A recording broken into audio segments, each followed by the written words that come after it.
ในโอกาสวันเกิดประธานไกรสอนพรหมวิหารครบรอบ105 ปีผู้นำที่ยิ่งใหญ่ของพรรครัฐและปวงชนลาวทั้งชาติทีมข่าวโทรภาพแห่งชาติลาวของพวกเขาได้มีบทความเกี่ยวกับการประกอบส่วนที่สำคัญหลายอย่างของประธานไกรสอนพรหมวิหารในการสร้างตั้งพรรคประชาชนปฏิบัติลาว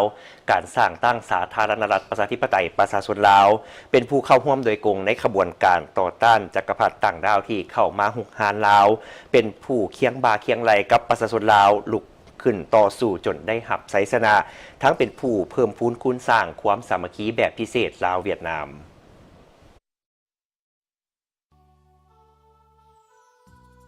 ประธานไกรสอนพรหมวิหารคือผู้นำปฏิบัติผู้หนึ่งที่มีความพิละอาจหาญภูมิปัญญาลักแหลมชีวิตของตนติดพันกับภารกิจปฏิบัติอยู่ลาวมีการประกอบส่วนอันใหญ่หลวงในการนำพาประเทศสาธารณรัฐประชาธิปไตยประชาชนลาวก้าวขึ้นอย่างบ่หยุดยั้งในภารกิจสร้างสรรค์และปกป้องปิติภูมิของชาติลาวท่านได้กลายเป็นผู้นำพรรคเลขาธิการใหญ่พรรคประชาชนปฏิบัติลาวประธานประเทศนายกรัฐมนตรีรัฐบาลประเทศสาธารณรัฐประชาธิปไตยประชาชนลาวในภารกิจเปลี่ยนแปลงใหม่ของลาวท่านได้ประกอบส่วนที่สำคัญหลายอย่างแนวทางการเปลี่ยนแปลงใหม่ของสหายกลายเป็นแนวทางการหันเปลี่ยนรอบด้านมีบาดก้าวและการนักแน่นบ่ถือเอาความคิดอัตวิสัยแทนให้สภาพตัวจริงภายในประเทศอิงใส่ท่าแฮงของตนเป็นสำคัญพร้อมนั้นท่านยังได้มีการนำพาญาติแยงการร่วมมือสากลแนะใส่การหันเปลี่ยนโดยพื้นฐานอยู่ลาวจากการปฏิบัติชนชาติชนเผ่าก้าวขึ้นสร้างสาสังคมนิยมภายใต้บูรณาภาพเศรษฐกิจวัฒนธรรมสังคมประธานไกรสอนพรหมวิหารคือสหายคือผู้เพิ่มพูนคูณสร้างความสามัคคีพิเศษลาวเวียดนามเสริมสร้างความสามัคคีการต่อสู้และมิตรภาพลาวเวียดนามให้สดใสออกมากเป็นผลการพัวพันพิเศษลาวเวียดนามริเริ่มจากพื้นฐานอุดมการณ์ของประธานโฮจิมินห์และประธานไกรสอนพรหมวิหารที่ได้ทุ่มเหือเทแหงเพิ่มพูนคูณสร้างเป็นการพัวพันพิเศษร่วมมือรอบด้านซื่อสัตย์บริสุทธิ์สหายไกรสอนพรหมวิหารเกิดเมื่อวันที่13 ธันวาคม 1920ที่บ้านนาซิงเมืองคันธบุรีปัจจุบันเมนนครไกรสอนพรหมวิหารแขวงสวรรณเขตพ่อซื่อนายล้วนเป็นกรรมกรแม่ซื่อนางดกเป็นชาวนาปี1935สหายได้ออกจากนครบ้านเกิดสวรรณเขตลาวเดินทางไปที่ฮานอยเวียดนามเพื่อเข้าร่วมสอบเสียงเข้าเฮียนโรงเรียนสั้นกลางเมื่อฮอดฮานอยสหายก็ได้เสียงเข้าโรงเรียนสั้นกลางป้องกันซึ่งชาวเวียดนามเคยเอิ้นโรงเรียนนั่นว่าเจียงเบย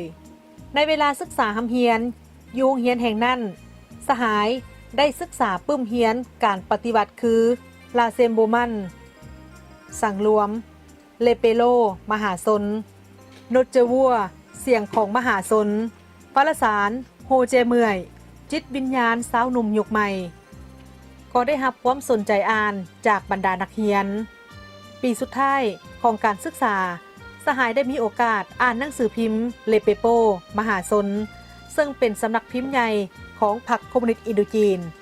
จัดพิมพ์จำหน่ายในระยะการกอบกู้เอกราชโดยผ่านหนังสือพิมพ์ฉบับดังกล่าวเป็นเทือทบิตสหายได้รับรู้ถึงพรรคคอมมิวนิสต์อินโดจีนและได้ริเริ่มการปฏิวัตินับตั้งแต่ขบวนการฮักซาดและปฏิวัติที่กำลังปรากฏขึ้นที่เวียดนามระยะนั้นในซุ้มปี 1936 ถึง 1939 ที่เวียดนาม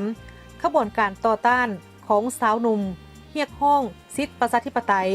ได้ฟดเดือดขึ้นนักเรียนโรงเรียนสั้นกลางป้องกันหรือเจียงเบยในนั้นมีสหายประธานไกรสอนพรหมวิหารได้มีการประกอบส่วนอย่างตั้งหน้า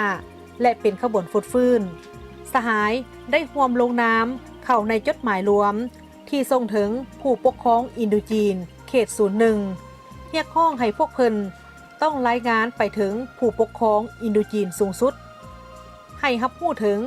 การเสนอของกลุ่มนักเรียนที่เรียกร้องให้ประชาชนบรรดาเผ่าทั่วอาซีต้องได้สิทธิเอกราช กินอิ่มนุ่งอุ่นและสันติภาพสหายได้เข้าร่วมสมาคมตัวแทนนักเรียนที่รักชาติของโรงเรียนเข้าร่วมการค้นคว้าโฆษณาปึ้มแบบเรียนที่น้ำสมัยให้นักเรียนและเป็นตัวแทนกลุ่มนักเรียนเข้าร่วมเฉลิมฉลองวันกรรมกรสากล1 พฤษภาคมข้างทมิตรที่ได้จัดขึ้นอย่างสง่าผ่าเผยที่ฮานอยในปี 1938 ภายหลัง 4 ปีศึกษาคำเฮียนที่โรงเรียนสั้นกลางป้องกันเจียงเบยปี 1939 แมนก้าวเข้าสู่อายุ 19 ปี สหายไกรสอนพรหมวิหารได้จบหลักสูตรการศึกษาสั้นกลางเซ็งรับประกาศนียบัตรสั้นสูงและสอบเสียงเสื่อมต่อเข้ามหาวิทยาลัยกฎหมายเนื่องจากว่าสหายมักหักในการค้นคว้าประเด็นที่ขึ้นกับกฎหมายและก็มีความมุ่งหวังว่าโดยผ่านมหาวิทยาลัยกฎหมายจะซอกค้นเข้าใจได้ถึงท่าแท้กงจักการคุ้มครองของพวกลาวเมืองขึ้นฝรั่งอยู่อินโดจีนที่มหาวิทยาลัยกฎหมายสหายไกรสอนพรหมวิหารอาสาสมัครเข้าร่วมสมาคมสาวหนุ่มหักซาดห่วงเซียวสาวหนุ่มนครฮานอย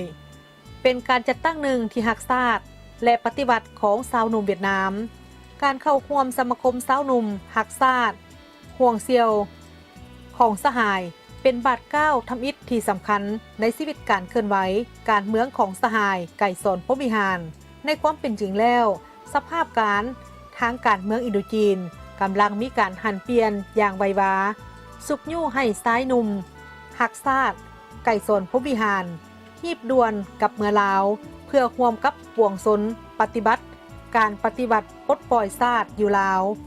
สหายออกจากฮานอยในท้ายเดือนเมษายน 1945 เพื่อกับลาวคนควยจิตใจหักซาดของประชาชนและสาวหนุ่มอยู่บ้านเกิดสวรรณเขตตั้งบรรหาการก้าเกียมกำลังเพื่อลุกฮื้อต้านการหุกหานกู้ประเทศลาวพ้นออกจากสภาพความยุ่งยากสหายได้นำพาก่อตั้งสมาคมสาวหนุ่มกู้ซาดหลายสหายในสมาคมได้มีผลงานประกอบส่วนอันใหญ่หลวงในเวียกงานปลดปล่อยซาดอยู่ลาว